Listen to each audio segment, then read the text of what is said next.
Aquí comienza RCR Deportes. Acompáñenos a analizar los diversos acontecimientos deportivos a nivel nacional, internacional, regional y polideportivos, bajo la conducción de Alexander Nicoletti. Bienvenidos. Bien amigos, retornamos a este nuevo bloque de RCR Deportes y en estos momentos nos vamos a enlazar con Ricardo Cid López. Él es periodista deportivo en 5 minutos desde México. ¿Por qué? Porque justamente vamos a hablar de la actualidad de la selección mexicana, de cómo se está preparando ya para el próximo mes, que también va a tener México partidos amistosos, y vamos a ver en qué ha mejorado la selección mexicana y qué es lo que se le viene a el cuadro azteca. ¿Cómo estás, Ricardo? Es un gusto saludarte y bienvenido a RCR Deportes. ¿Qué tal? ¿Cómo estás, Alexander? Es un gusto poder saludarte de nueva cuenta desde aquí, desde México. Y bueno, sí, bien lo dices, el mes de junio será un mes muy intenso para la selección mexicana de fútbol, sobre todo por el compromiso que ya se viene en puerta el próximo 15 de junio, cuando se esté enfrentando nada menos que a los Estados Unidos. Esto es lo que se refiere a la semifinal de la llamada Liga de Naciones de la CONCACAF o la llamada Nations League. Este torneo que, bueno, pues alberga a todas las selecciones nacionales mediante eliminatorias por parte de la CONCACAF. Y bueno, será el próximo 15 de junio allá en territorio de los Estados Unidos, donde se enfrente al equipo de las Barras y las Estrellas ya en etapa de semifinales. Ya están los 4 mejores del área dentro de esta Nations League y a México le tocó enfrentar nada menos que a los Estados Unidos.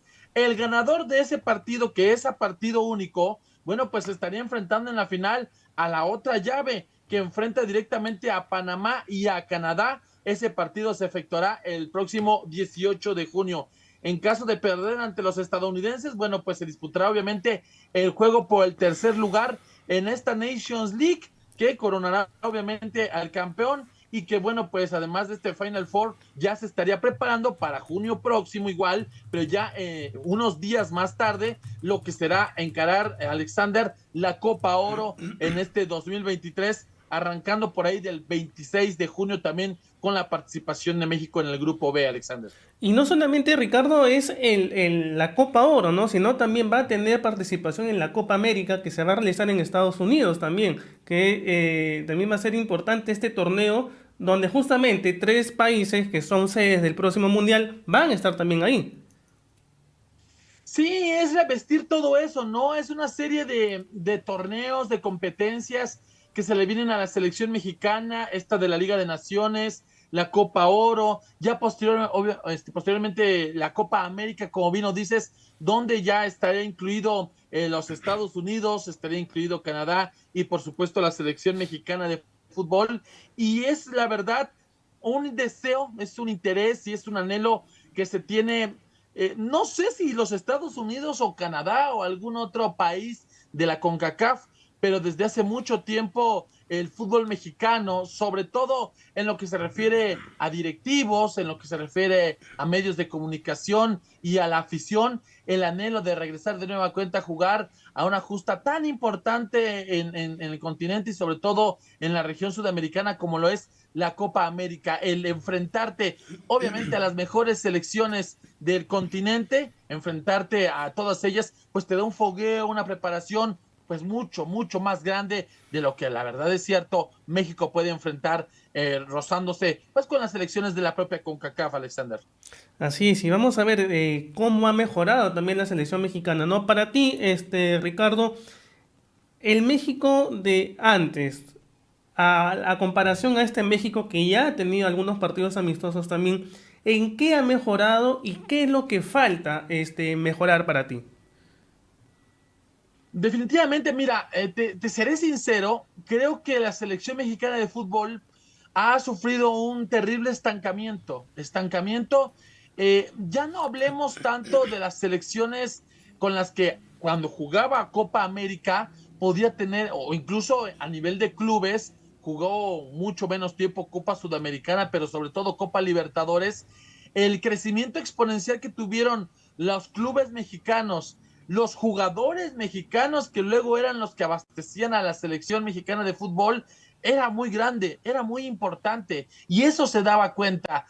A raíz de que México ya hace algunos años decidió retirarse de Copa América, según la gente de la CONCACAF, para que México, y de alguna manera tienen razón, porque no olvidemos que México pues pertenece a esta confederación de fútbol que es la CONCACAF, pero el roce futbolístico era tremendo cuando se tenía en Copa América, se ha perdido definitivamente, e incluso me atrevería a decir, y esto también es algo delicado para el fútbol mexicano, el crecimiento de selecciones como los Estados Unidos, como la propia Canadá, es más, me atrevería a decir, hasta Jamaica y Panamá, da a pensar que ellos se acercaron, o incluso me atrevo a decir, los Estados Unidos ya emparejaron o ya rebasaron ligeramente a la selección mexicana de fútbol. ¿Por qué? Porque muchos de esos futbolistas obviamente se van a jugar, estadounidenses, canadienses, incluso jamaiquinos, si no en Liga Premier, en la división inferior, en la Championship de la Liga Inglesa, han crecido en cuanto a su nivel. Muchos de ellos hoy día los vemos en distintos equipos europeos, de los Estados Unidos a muchos de sus seleccionados en equipos europeos de primer nivel. De canadienses también ha crecido, jamaiquinos también, panameños también. Entonces, creo que eso ha ayudado mucho a que al momento de reunirse para convocarse a selecciones nacionales, pues los estadounidenses han crecido, Canadá ha crecido, Jamaica, Honduras, Panamá, ellos han crecido de forma importante. En cambio, en México no se ha dado tanto esa salida de futbolistas a Europa, a distintos clubes, sí de algunos, pero no tantos. ¿Por qué?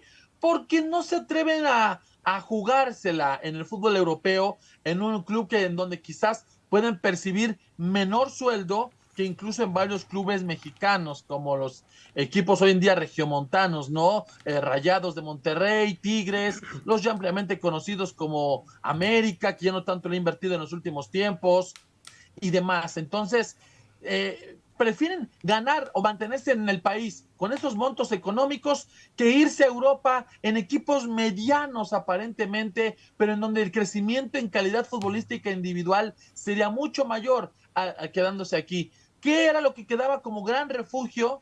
Era ese nivel, Alexander, y ese roce que se tenía con Sudamérica, con los, cuando se trataba de clubes en Copa Libertadores o Sudamericana, con esos clubes, o ya ni digamos en Copa América, enfrentándote a las selecciones sudamericanas. Yo creo que en ese caso, Alexander, a grandes rasgos, creo que más crecimiento que en el pasado no es así.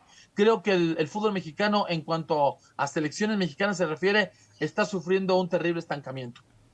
Bien, Ricardo, vamos a ver, ¿no? ¿Qué es lo que sucede con la selección mexicana en estos torneos que se le avecinan? Porque son muchos que tiene la selección mexicana y obviamente, ¿no? Para que también estén listos en ser sedes del próximo mundial que se avecina, que es la primera vez que 3 países serán sedes de un mundial.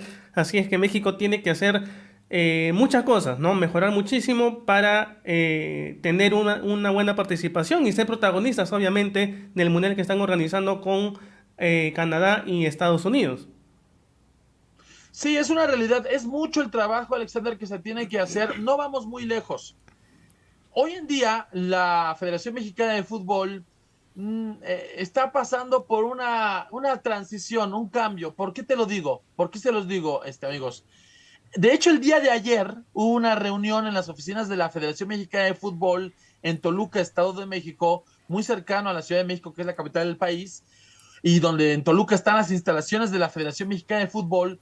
Hubo una reunión de los dueños o de los directivos de los clubes del fútbol mexicano, sobre todo de la Liga MX, de la Primera División.